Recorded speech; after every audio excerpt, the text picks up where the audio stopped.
ಕೋಟಿ ಜನಸಂಖ್ಯೆ ಇರುವಂಥ ವಿಶ್ವದ ಅತಿದೊಡ್ಡ ಪ್ರಜಾಪ್ರಭುತ್ವ ದೇಶ ಭಾರತದ ಮೊದಲ ಹಂತದ ಚುನಾವಣಾ ಪ್ರಕ್ರಿಯೆ ಆರಂಭ ಆಗಿದೆ. ರಿಪಬ್ಲಿಕ್ ಕನ್ನಡ ಇವತ್ತು ಸುಮಾರು 102 ಲೋಕಸಭಾ ಕ್ಷೇತ್ರಗಳು 21 ರಾಜ್ಯಗಳ ಮೊದಲ ಹಂತದ ಮತದಾನ ಪ್ರಕ್ರಿಯೆಯ pin to pin in detail ಮಾಹಿತಿಯನ್ನು ಕೊಡ್ತಾ ಇದೆ. ನನ್ನ ಜೊತೆಯಲ್ಲಿ ನನ್ನ ಕಲೀಗ ದೆಹಲಿಯಿಂದ ನಟೇಶ್ ಕೂಡ ಉತ್ತರ ಪ್ರದೇಶದಿಂದ ಜಾಯ್ನ್ ಆಗಿದ್ದಾರೆ, ದೆಹಲಿಯ ಪ್ರತಿನಿಧಿ. ನಾನು ತಮಿಳುನಾಡಿನಲ್ಲಿದ್ದೇನೆ. ತಮಿಳುನಾಡಿನಲ್ಲಿ ಮತದಾನ ಪ್ರಕ್ರಿಯೆ ಚುರುಕಾಗಿದೆ. ಮತಗಟ್ಟೆಗೆ ಸರತಿ ಸಾಲಿನಲ್ಲಿ ಬಂದು ಜನರು ಮತದಾನ ಪ್ರಕ್ರಿಯೆಯಲ್ಲಿ ಭಾಗಿಯಾಗಿದ್ದಾರೆ. ಬೆಳಿಗ್ಗೆ 7 ಗಂಟೆಯಿಂದಲೇ ಮತದಾನ ಪ್ರಕ್ರಿಯೆ ಆರಂಭ ಆಗಿದೆ. ತಮಿಳುನಾಡಿನಲ್ಲಿ ಸುಮಾರು 39 ಲೋಕಸಭಾ ಕ್ಷೇತ್ರಗಳಿದ್ದಾವೆ. ಇಡೀ ದೇಶದ 4ನೇ ಅತಿ ಹೆಚ್ಚು ಲೋಕಸಭಾ ಕ್ಷೇತ್ರವನ್ನು ಹೊಂದಿರುವಂಥ ತಮಿಳುನಾಡಿನಲ್ಲಿ ಮತದಾನ ಪ್ರಕ್ರಿಯೆ ಆಗಿದೆ.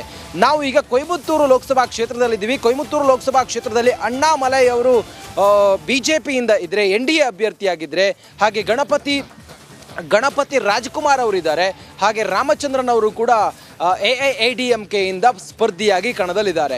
ಜಿದ್ದಾಜಿದ್ದಿನ ಅಖಾಡಾಗಿರುವಂಥ ಈ ಕೊಯಮತ್ತೂರು ಲೋಕಸಭಾ ಕ್ಷೇತ್ರದಲ್ಲಿ ಮತದಾನವನ್ನು ಪೂರೈಸಿ ಕನ್ನಡಿಗರೊಬ್ಬರು ಹೊರಗಡೆ ಬಂದಿದ್ದಾರೆ.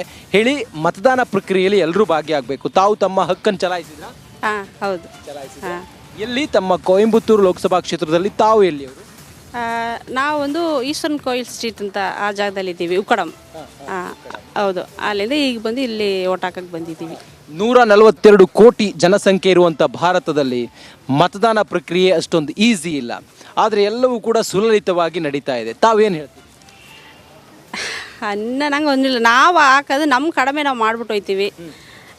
ಅದಕ್ಕೆ ಕಡೆ ಯಾರು ಬಂದರೂ ಬರಲಿಲ್ಲ ಅಂದ್ರೆ ನಾವು ಕಷ್ಟಪಟ್ಟಿರ್ತ ಇದಾಯ್ತದೆ. ಹೌದು, ಆದ್ರೆ ನಾವು ಬಂದು ಓಟ್ ಹಾಕ್ಬೇಕು ಅನ್ನೋದು ನಮ್ಮ ದೇಸಿ ಕಡಿಮೆ ಅಂತೀವಲ್ವ, ಅದರಿಂದ ನಾವು ನಮ್ಮಿದ್ರೆ ಮುಗಿಸ್ಬಿಟ್ಟು ಹೋಯ್ತೀವಿ. ಅದ ಕಡೆ ಯಾರು ಬಂದರೂ ಸರಿ ಬಂದರು. ತಮ್ಮ ಮನೆಯಲ್ಲಿ ಒಟ್ಟು ಎಷ್ಟು ಮತಗಳಿದ್ದಾವೆ?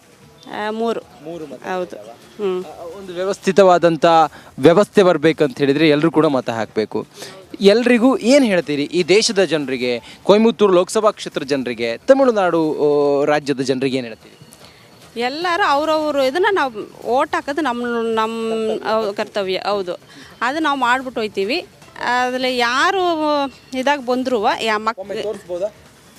ಮತ ಹಾಕಿರೋದನ್ನ ನೋಡಿ, ಮತ ಹಾಕಿದ್ದಾರೆ. ತಮ್ಮ ಹೆಸರು? ರಾಮಲಕ್ಷ್ಮಿ. ಹೌದು. ಅವರು ತಮ್ಮ ಯಜಮಾನ್ರ? ಹೌದು. ಕರ್ನಾಟಕದಲ್ಲಿ ಎಲ್ಲಿ ತಮ್ಮದು? ಇಲ್ಲ, ಅಪ್ಪ ಅಮ್ಮ ಹುಟ್ಟಿದ್ದು ಬೆಳೆದಿತ್ತಲ್ಲವೇ ಮೈಸೂರು. ಅದು ನಾವು ಹುಟ್ಟಿದ್ದೆಲ್ಲ ಊಟಿತ, ಬೆಳೆದಿತ್ತು ಓದಿತ್ತೆಲ್ಲ ಊಟಿ. ಮ್ಯಾರೇಜ್ ಆಗಿತ್ತು ಇಲ್ಲಿ ಕೊಯಮತ್ತೂರಲ್ತ. ಓದಿದ್ದೆಲ್ಲ ತಮಿಳ್. ದೇಶದಲ್ಲಿ ಯಾವ ಸರ್ಕಾರ ಬರಬೇಕು ಅಂತ ತಮ್ಮ? ಇಲ್ಲ, ಹಾಗೆ ನಂಗೆಲ್ಲ ಯಾವುದಿಲ್ಲ, ಯಾವ್ದು ಬಂದರೂ ಸರಿ, ಜನಗೆ ಒಳ್ಳೇದು ಮಾಡಿದ್ರೆ ಸಾಕು ಅಷ್ಟೇ. ನೋಡಿ, ಇದು ಮತದಾನ ಪ್ರಕ್ರಿಯೆಯಲ್ಲಿ ತಮ್ಮ ಮತದಾನವನ್ನು ಮಾಡಿ ಬಂದಿರುವಂಥ ರಾಜಲಕ್ಷ್ಮಿ ಅವರು ಹೇಳ್ತಿರುವಂಥ ಮಾತು. ಇನ್ನು ದೆಹಲಿಯಿಂದ ಹೇಗಿದೆ ಮತದಾನ ಪ್ರಕ್ರಿಯೆ ಈ ಹಂತದವರೆಗೂ ಕೂಡ ಎಲ್ಲಿವರೆಗೆ ಬಂದಿದೆ ಅನ್ನೋದಕ್ಕೆ ಇನ್ನಷ್ಟು ಡೀಟೇಲ್ಸ್ನೊಂದಿಗೆ ನನ್ನ ಕಲೀಗ ದೆಹಲಿ ಪ್ರತಿನಿಧಿ ನಟೇಶ್ ಇದ್ದಾರೆ. Over to you, Natesh.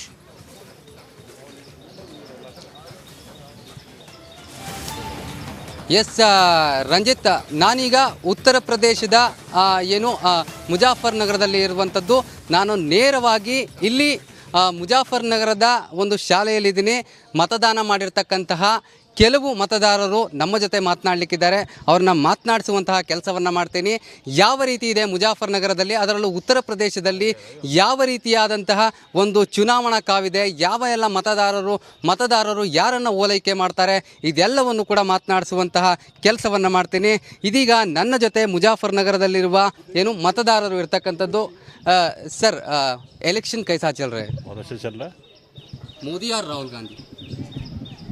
विकास को मोदी जी। क्यों विकास को, सुशासन को। क्या विकास है? विकास आपको दिखेगा, हाईवे देखिए सारे, हर चीज़ डिजिटलाइजेशन हो रही है। School, hospital, AIIMS, railway, roads, everything, और सबसे बड़ी सोशल सिक्योरिटी।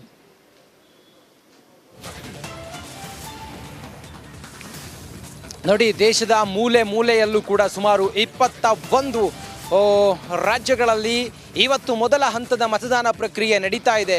ಸುಮಾರು ಇವತ್ತು 102 ಲೋಕಸಭಾ ಕ್ಷೇತ್ರಗಳಲ್ಲಿ ಮತದಾನ ಪ್ರಕ್ರಿಯೆಗಳು ನಡೀತಾ ಇದೆ. ನಾನು ತಮಿಳುನಾಡಿನ ಇಲ್ಲಿನ ಚಿತ್ರಣವನ್ನು ತೋರಿಸಿದ್ರೆ, ನನ್ನ ಕಲೀಗ ಉತ್ತರ ಪ್ರದೇಶದಲ್ಲಿ ಮತದಾನ ಪ್ರಕ್ರಿಯೆ ಹೇಗಿದೆ ಅನ್ನೋದನ್ನು ತೋರಿಸ್ತಾ ಇದ್ರು. ನಟೇಶ್ ಅಲ್ಲಿ ಜನರನ್ನು ಕೂಡ ಮಾತಾಡಿಸ್ತಾ ಇದ್ರು. ರಾಹುಲ್ ಗಾಂಧಿ ಮತ್ತು ಮೋದಿ ಅಂತೇಳಿ ಬಂದಾಗ ದೇಶದ ವಿಕಾಸಕ್ಕೆ ಮೋದಿ ಅನ್ನೋದು ಅಲ್ಲಿ ಕೆಲ ಮತದಾರರ ಮಾತಾಗಿತ್ತು. ಸದ್ಯಕ್ಕೆ ಮತದಾನದ ನಂತರ ಮತದಾರ ಪ್ರಭುಗಳು ತಮ್ಮ ಒಂದು ಜವಾಬ್ದಾರಿಯನ್ನು ವ್ಯಕ್ತಪಡಿಸಿ ತಮ್ಮ ಹಕ್ಕನ್ನು ಚಲಾಯಿಸಿ ಈ ದೇಶದ ನಾಯಕತ್ವವನ್ನು ಯಾರಿಗೆ ಕೊಡಬೇಕು ಅನ್ನೋದನ್ನು ನಿರ್ಧಾರ ಮಾಡುವಂಥ ನಿರ್ಣಾಯಕ ಹಂತ ಇವತ್ತು ಮತದಾನ ಪ್ರಕ್ರಿಯೆ, ಮೊದಲ ಹಂತದ ಮತದಾನ ಪ್ರಕ್ರಿಯೆ.